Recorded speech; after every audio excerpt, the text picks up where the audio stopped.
Oke, selamat sore Bapak Ibu dosen yang saya hormati. Nama saya Tania Mukti Wijayanti dengan nomor induk mahasiswa 0547997791.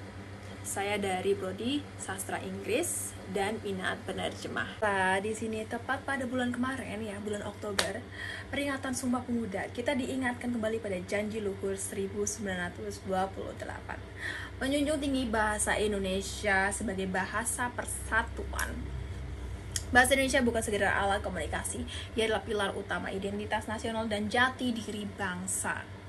Namun di tengah arus globalisasi, dominasi bahasa asing dan budaya pop menjadi tantangan yang sangat nyata, yang benar-benar budaya asing itu tantangannya benar-benar sangat nyata.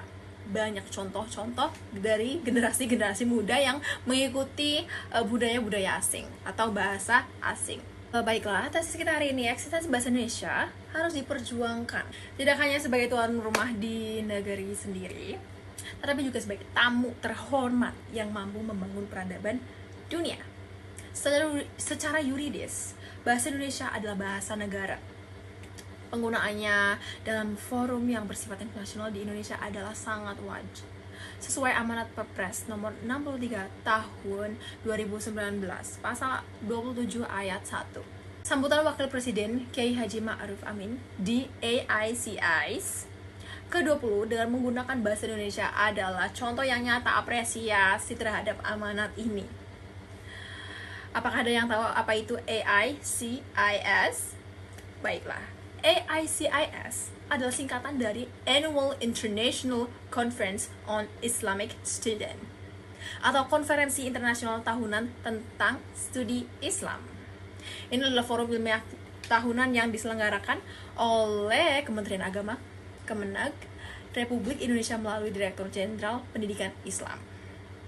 Apa itu tujuan utama AICIS?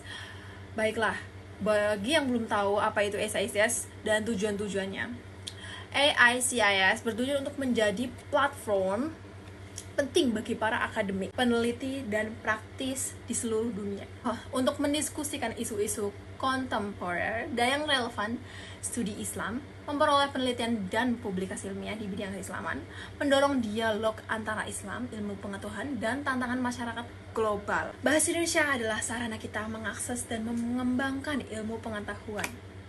Menurut Halliday, fungsi heuristik untuk memperoleh pengetahuan. Menurut Jacobson, fungsi referensial untuk mengenal segala sesuatu, mulia dari agama, teknologi, hingga kebudayaan. Fungsi ini menjadikan posisi bahasa semakin kuat dalam kontribusi peradaban dunia. Peluang internasional bahasa Indonesia semakin kokoh karena diminati oleh orang-orang asing. Ribuan mahasiswa asing belajar ke Indonesia termasuk di PTKI berasal dari berbagai negara seperti Cina, Turki, Korea Selatan, Vietnam, Thailand, dan negara-negara Afrika. AICIS telah membuat posisi bahasa semakin kuat dan dikenal masyarakat internasional karena yang tadi itu banyak banget negara mahasiswa-mahasiswa asing yang belajar bahasa Indonesia dan kuliah di Indonesia. Meskipun ada Undang-Undang Nomor 24 Tahun 2009 dan Peraturan Presiden 63 Tahun 2019 sebagai dasar hukum pemantauan fungsi, implementasi di ruang publik, iklan, penanaman, perusahaan, dan forum-forum non-resmi, sering mengabaikannya. Ini mengikis citra bahasa Indonesia sebagai tuan rumah. Langkah konkret generasi muda sebagai agen perubahan, kita harus melakukan 3 aksi yang harus kita lakukan. Aksi pertama, mendukung internasionalisasi, berpartisipasi dalam program BIPA atau Bahasa Indonesia bagi penutur asing, dan mengenalkan Islam yang moderat, budaya, serta kesatuan Indonesia kepada mahasiswa asing. Yang kedua, mempertahankan ranah akademik, menggunakan bahasa Indonesia yang baik dan benar dalam presentasi dan karya ilmiah kita, mencontoh dosen IPTABI, Kemenag, dan para presenter AICS.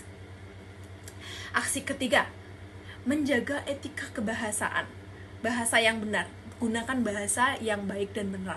Memastikan bahasa Indonesia yang kita gunakan sehari-hari, termasuk di media sosial, mencerminkan sifat-sifat yang baik.